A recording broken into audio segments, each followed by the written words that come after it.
नमस्कार। आज की सबसे बड़ी खबर से आप लोगों को रूबरू कराना चाहते हैं। ऐसा इसलिए कह रहे हैं क्योंकि गोड्डा से गोमती नगर एक्सप्रेस का परिचालन आज निशिकांत दुबे और अमित मंडल स्थानीय विधायक और सांसद के द्वारा जाके यहाँ से हरी झंडी दिखा दिया गया है, जो कि गोड्डा से 2:10 पर यहाँ से ट्रेन रवाना होगी और अगले दिन 7 बज के पहुँचेगी।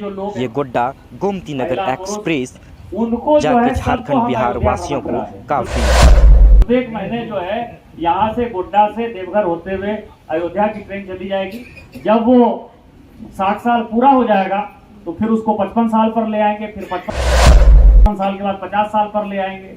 फिर उसको धीरे धीरे करके जो है कोशिश ये करेंगे कि आगे आने वाले 5 साल जो भी अयोध्या में रामलला का दर्शन करना चाहते हैं, गोड्डा, देवघर और दुमका के लोग, क्योंकि सरैया हाट होते हुए जाएंगे अशोक जी बैठे हुए, तो जो भी देखना चाहते हैं वो सब रामलला का दर्शन कर लें। और ये हम लोगों का सौभाग्य है कि 500 साल के बाद भगवान राम यहाँ स्थापित हुए। इसका कोई राजनीति से कोई मतलब नहीं, क्योंकि ये सरकारी चीज है। सरकारी कार्यक्रम में मैं राजनीति को नहीं घसीटता, क्योंकि यदि किसी धर्म में हमारी आस्था है तो वही आस्था आपको आगे बढ़ाती है। और यही माननीय प्रधानमंत्री जी कहते हैं कि यदि हम टोपी पहन लेंगे तो हम मुसलमान नहीं हो जाएंगे, या कोई मुसलमान जो है टीका लगा लेगा तो वह हिंदू नहीं हो जाएगा। ये जो राजनीति है, इस राजनीति से अलग होकर चलना चाहिए।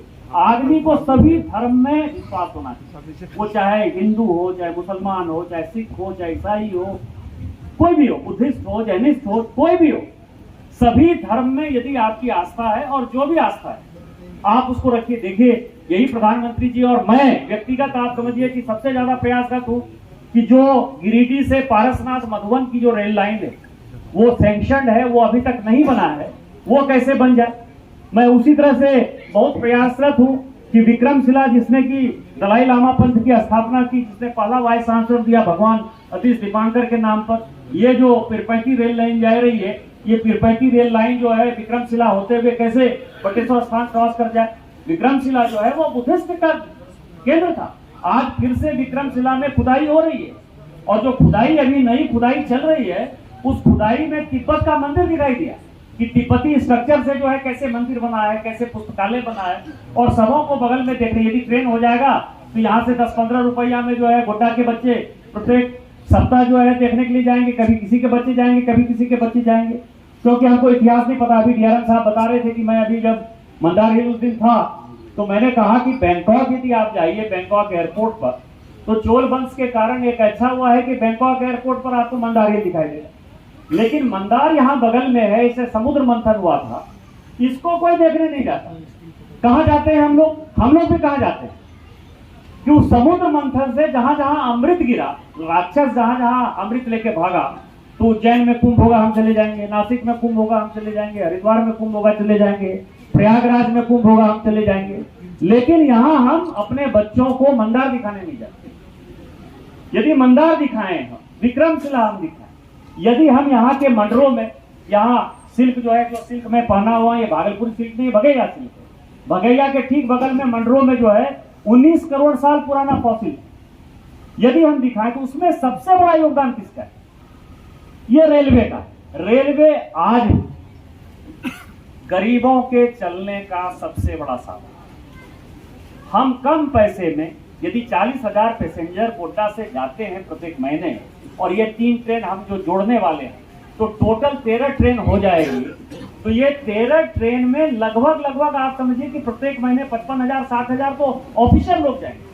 कई एक ऐसे लोग होंगे जो कि एक स्टेशन पे जाते होंगे, उनके पास पैसा नहीं होता होगा, तो वो पैसे पर जो है बिना पैसे के चले जाते होंगे, विदाउट टिकट चले जाते होंगे। कई एक विद्यार्थी होंगे जो सीजनल पास बनाकर चलते होंगे, कई एक लोग होंगे सब्जी बेचने वाले, दूध बेचने वाले।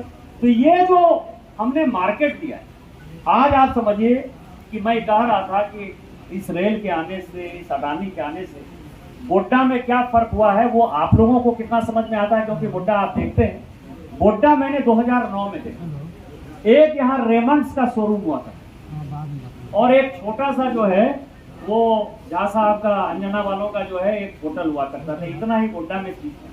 आज गोड्डा में जो संतोष जी बैठे हुए हैं, संतोष जी के घर के सामने जो है अंधेरा में शाम में 6 बजे के बाद जो है चलना मुश्किल। आज उनके घर के बगल में आप समझिए कि 2-3 बड़ा बड़ा शोरूम, आज अजीत जी आप ही शोरूम बनाए उस इलाके में, उस चौक पर आप बताइए ना कि क्या होता। वहां आदमी कोई खड़ा होने की स्थिति में नहीं था। सिचुएशन तो ये था, वो पुल नहीं था तो बारिश का यदि पानी आ जाए तो उस बिना पुल के जो है इस पार से उस पार कदिया नदी क्रॉस करना मुश्किल था।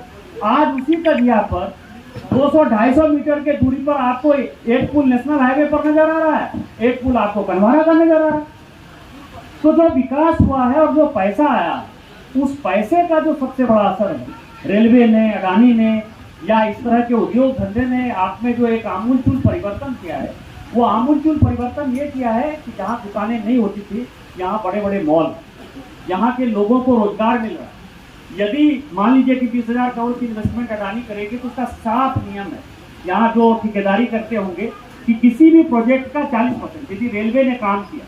आपको ध्यान हो कि जब कोरोना काल हो गया तो माननीय प्रधानमंत्री जी ने मनरेगा की जो योजनाएं लागू की उसमें गोड्डा रेल को भी उन्होंने शामिल किया। तो उसमें जितने लोग हैं रेलवे में जितना काम कर सकते हैं उतना काम करिए। तो 40% इसका सीधा सीधा हिसाब है कि यदि 20,000 करोड़ का प्रोजेक्ट है तो 8,000 करोड़ जो 40% है वो केवल और केवल लेबर को ही मिलेगा। लेबर कॉम्पोनेंट है किसी भी प्रोजेक्ट में 40%। कौन सा लेबर काम करेगा? लेबर काम करेगा गोड्डा का, लेबर काम करेगा दुमका का, लेबर काम करेगा पाकुड़ का, लेबर काम करेगा साहबगंज का, लेबर काम करेगा देवघर का।